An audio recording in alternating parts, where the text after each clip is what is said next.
Hey everybody, it's Julie, and today I'm sharing how to assemble the brand new tall house box. This is such a fun and adorable box, and I figured out a tip for mass producing these on the fly, and I wanted to share it with you because if you're like me, you want to make a whole bunch of these little houses, make a little paper village. So fun. So what I did was I took an old Tyvek envelope and I cut it apart at the seams and opened it up so it was flat. So it doesn't matter that there's printing on the opposite side. The inside is going to be all nice and clean. And I die cut the house shape from that piece of Tyvek.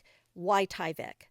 Tyvek is durable, it's lightweight, it's thin, it is translucent, and it is tear proof.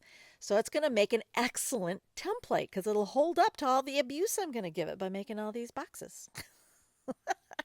Now, this die set comes with windows. It comes with windows that cut right into the box itself and the coordinating frame shapes that you can put on the outside to add more dimension and personality to your little houses.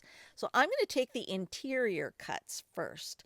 Not the frames at this point, and I'm going to line them up. The reason I have that dotted line there was so I could use the little divots on the sides of these shapes to line up my little windows there nice and straight in that side section of the house. And then once I'm sure I've got everything positioned where I want it, I'm going to take a piece of press and seal and put that right over the top.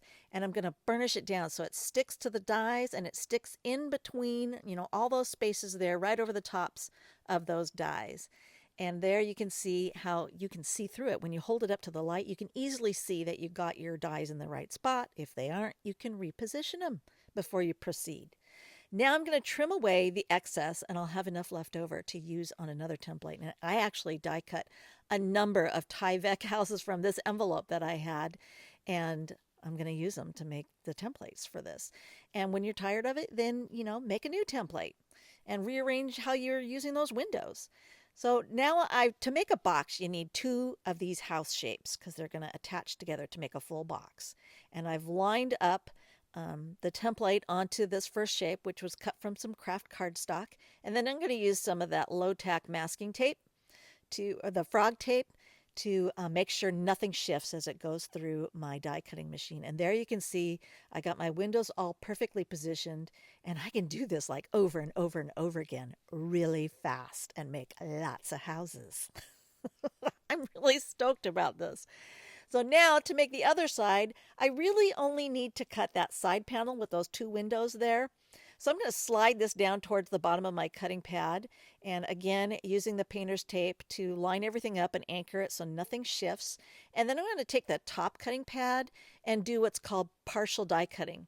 The pressure is only going to get applied right there over those two shapes. So when it goes through the machine and I pull it apart, you can see that it didn't cut the other, the front of the house again. It just cut those side windows. Isn't that awesome? I love that. So now I'm going to gently crease all these fold lines. I just like to work them a little bit with my fingers. I really don't want them sharply um, folded or creased just yet. I want to add those outer frame shapes. I mentioned those before. I've already got them die cut out of some contrasting colors of cardstock so you can see what I'm doing a bit better. Now, you could pop these up with foam tape, but that would be very laborious and time intensive. Girl ain't got time for that. So I'm going to put these face down onto a Cricut joy mat. You can get these at the ellenhudson.com shop. And I'm going to be working with a Barely Art glue. This glue, man, oh man, this glue has like changed my life. It has a fine tip nozzle. It has a pin. It comes with this little kit that you keep in a little vial for cleaning the tip. It's just the best glue ever. It has a little bit of, what do you call it? Open time so that you can reposition things a little bit. So it doesn't quite start to cement immediately. It gives you just a little bit of open time. So now I'm going to pick up those die cut shapes and go ahead and place them where they belong, there over the coordinating door or window, etc. Burnish it down a little bit with my tweezers. I just want to make sure that if there's any glue that's oozing out on the sides, I just clean those up with my tweezers, and I have a baby wipe there in a bowl so I don't get, damage my card by leaving it on my work surface, because how many times have I done that? So I can clean off my tweezers really easily by just wiping them against that baby wipe.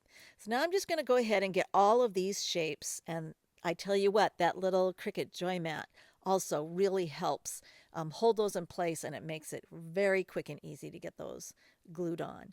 Now to assemble the box, I need to get some tape. This is double-sided sticky tape, and I think that this Be Creative tape is like the best, or Sookwang tape, whatever it's called. It's the best stuff for assembling a box. And look at my tweezers. I had to like rewind that and do it in slow motion. I felt like like one of those from the Wild Wild West gunslingers, just flipping my tweezers.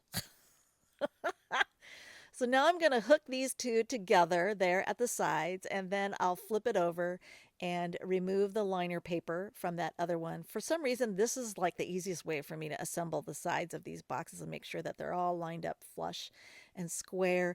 And then I can flip the box over to the bottom and remove the liner tape from the side flaps. And then I'll anchor it down onto my work surface. This seems to be the easiest way for me to keep the box nice and square. And I'll fold that flap up, and then I can go ahead and remove the liner paper from the opposite side and close up the bottom there. Okay, now I can kind of prop that door open just a little bit, but using a heavier cardstock like the cardstock by Basil gives it a really nice heavy weight to it, so it won't just like tear off or get bent real easily. Now, the great thing about this box is you can fit a gift card inside, and yes, that was intentional. And there's several different ways you can close this box. You can fold the flaps together outside and then punch a hole and add some twine, or you can do like I did and add some adhesive like that to the top section there, that flap there, and fold it inside of those side flaps and create that kind of a closure, which I think is really fun. And that is the tall house box. Thanks for watching.